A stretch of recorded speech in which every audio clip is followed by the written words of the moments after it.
نکالی نہیں, ان کو پتا تھا بھائی نکل گئی تو بیگم گئی ہم سے. کتنے لوگ, یہ تو آپ کے سامنے تو وہ کیس آ رہے ہیں نا جن نے غصے میں دے دی ہے, ایسے بہت سارے کیس ہیں, بہت غصہ آیا نہیں دی انہوں نے, اور جو غصے میں دے دیتے ہیں. تو اسلام یہ چاہتا ہے کہ جو آدمی پاگل ہے نا غصے میں, تو اس پاگل کی کا حق ہی نہیں ہے کہ بیوی رکھے وہ, کیونکہ جب غصے میں تین نکال رہا ہے تو کل غصے میں چاقو بھی مار سکتا ہے, کل غصے میں پسٹل بھی چلا سکتا ہے. آج بول دیتے ہیں مجھے غصے میں پاگل ہو گیا تھا میں نے دے دی ہے, میں کہتا ہوں بھائی تیرے پاس بندوق ہوتی تو غصے میں 3 فائر کر دیتا, کوئی عدالت چھوڑتی آپ کو؟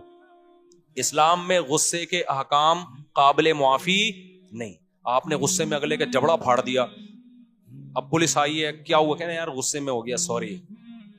کوئی دنیا میں کہیں بھی غصہ ایسی چیز نہیں ہے جو قابل معافی ہو, اور انسان کی آزمائش ہے ہی غصے میں میرے بھائی. نارمل میں تو کوئی بھی الٹے کام نہیں کر رہا ہوتا. تبلیغ جماعت کے ایک بزرگ تھے نا, ان کے پاس ایک شخص آیا, کہنے لگا میں نے غصے میں بیوی کو 3 طلاقیں دی, بہت شدید غصہ تھا. انہوں نے کہا یار آج تک ہم نے نہیں کبھی دیکھا کہ محبت سے بیوی کو کسی نے 3 طلاقیں دی, کہ جا میری پیاری تو مجھے بہت پیاری لگتی ہے تجھے طلاق ہے, ایسا کہیں نہیں. تو غصے میں ہی تو پاگل ہوتے ہیں, اور پھر غصے میں ہی سزائیں ملتی ہیں. قتل جتنے ہوتے ہیں, ہمارے ایک دوست نے قتل کیا, مجھے آ کے بتا رہے, کہہ رہے ہیں غصے میں نے بندہ مار دیا, اپنے دوست کو مار دیا. کہہ رہے مجھے اتنی ندامت ہے کہ میرا سکون نہیں مل رہا مجھے. سارے الٹے کام کس طرح ہوتے ہیں میرے بھائی. ابھی ایک کیس چل رہا ہے, میں اس میں پڑھا ہوں سلو کے لیے. غصے میں اپنے چچا زاد بھائی کو بندے نے قتل کر دیا, اور اتنا رو رہا ہے کہ یار میں نے, میرا محسن تھا وہ, میرے بڑے بھائیوں کی طرح اس نے مجھے بچپن سے پالا, میرے پاؤں میں آ کے نا ناک رگڑ کے چیخیں مار کے رو رہا تھا بندہ قاتل. کہہ رہے مجھ سے کیا ہو گیا مفتی صاحب, میں نے اپنے چچا زاد بھائی جو میرے سگے بھائیوں کی طرح تھا میں نے مار دیا اس کو. اتنا رو رہا ہے. کیوں؟ غصے نے کیا کر دیا اس کو, پاگل. تو کیا کیس نہیں بنے گا, کیا پولیس چھوڑ دے گی؟ نہیں, یہی بات میرا خیال. اب اگر اس کو پولیس لٹکاتی ہے, عدالت لٹکاتی ہے پھانسی کے پھندے پہ, لوگ کہتے ہیں یار بےچارے سے غصے میں پسٹل چل گئی, اتنا رو رہا ہے یار, چھوڑو یار.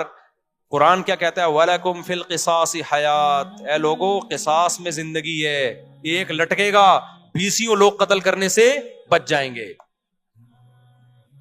تو اسی طرح یہاں بھی ہے, 3 طلاقوں میں گھر بسانا ہے, اجاڑنا نہیں ہے. چند لوگ 3 دیں گے, ان عبرت کا نشان بنیں گے, باقی لوگ کی زبانیں بند ہو جائیں گی, بولیں گے بھائی کچھ بھی زبان سے نکالو, طلاق کا لفظ زبان سے نکالنے کا نہیں ہے.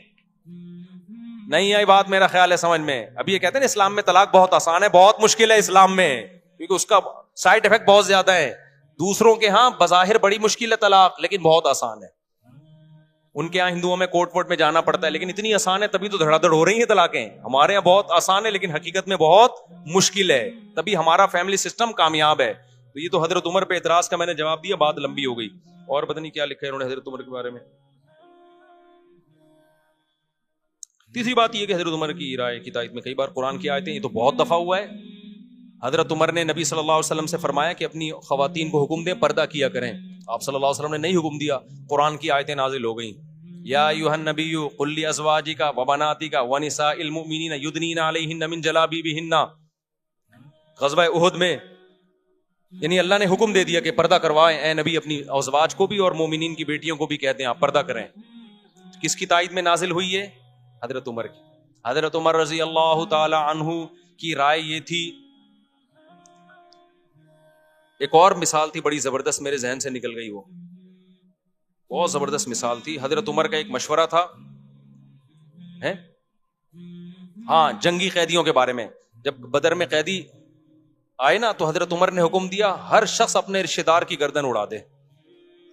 نبی صلی اللہ علیہ وسلم نے کہا کہ نہیں, فدیہ لے کے چھوڑ دیں ہم ان کو. قرآن کی آیتیں نازل ہوئیں. نہیں یہ تو الگ آیت ہے, حرمت علیکم امہاتکم, اس کا اس سے کوئی تعلق نہیں. ٹھیک ہے, لولا کتاب من اللہ سبق لمسکم فیما اخذتم فیہ عذاب عظیم. اے ایمان والو, تم نے جو ان قیدیوں کو فدیہ لے کے چھوڑ دیا, اللہ نے پہلے سے مقدر میں اگر یہ نہ لکھا ہوتا نا کہ تمہیں ہلاک نہیں کرنا, تو یہ اتنا بڑا جرم ہوا ہے کہ اللہ تمہیں ہلاک کر دیتا. ان قیدیوں کو چھوڑا کیوں؟ یہ تو اتنی بڑے اسلام کے دشمن تھے. تو کس کی رائے صحیح ہوئی؟ حضرت عمر کی, ان کی رائے میں. اور حدیث میں آتا ہے کہ شیطان عمر کو دیکھ کے اپنا راستہ بدل لیتا ہے. بخاری کی حدیث ہے, رسول اللہ صلی اللہ علیہ وسلم نے فرمایا میں نے خواب میں دیکھا کہ ابو بکر نے ایک ڈول نکالا, اس میں کمزوری تھی. پھر میں نے ایک بہت طاقتور کو دیکھا کہ اس نے ڈول نکالا اور بڑی طاقت کے ساتھ ڈول نکال لیا نا, کنویں سے نہیں پانی کا ڈول نکالتے. تو آپ نے فرمایا اس خواب کی تعبیر کیا ہے عمر, یعنی ان کے دور میں جو نظام چلے گا نا طاقت اور قوت کے ساتھ چلے گا. غیر مسلم اس بات کا اعتراف کرتے ہیں کہ اسلامی تاریخ میں عمر جیسا دور نہیں آیا. ایسا خاندانی دور تھا نا حضرت عمر کا, کوئی اختلاف نہیں. اور کتنے آپ نے, اچھا جرمنی میں نا ابھی بھی عمر لا کے نام سے, عمر لا کے نام سے وہاں کی یونیورسٹی میں پڑھایا جاتا ہے, اس کو کہتے ہی عمر لا ہیں. میں پہلے اس بات کو یقین نہیں کرتا تھا, میں گیا تو پتا چلا ایسا ہے حقیقت میں. یہ جو انسانی فلاح و بہبود کے قوانین انہوں نے وضع کیے نا بہت سے یورپین کنٹریز نے, یہ حضرت عمر سے لیے انہوں نے. اس کا نام بھی اب تک انہوں نے عمر لا رکھا ہوا ہے. نہیں آئی میرا خیال ہے بات سمجھ میں. تو غیر آپ کے خلیفہ عادل کے عادل ہونے اور اس کی فضیلت کی گواہی دے رہا ہے, اور یہاں بعض لوگ جو اپنے آپ کو اسلام کی طرف منسوب کرتے ہیں وہ عمر کو برا بلا کہہ رہے ہیں معاذ اللہ. حضرت عمر کو اسلامی تاریخ سے نکال دو تو کیا بچے گا بھائی آپ کے پاس؟ ایک ہی تو دور تھا جس میں اسلامی سلطنت 22 لاکھ مربع میل پہ پھیلی ہے اور کسی میں مجال نہیں تھی کہ کوئی سر اٹھا کے بات کر سکے.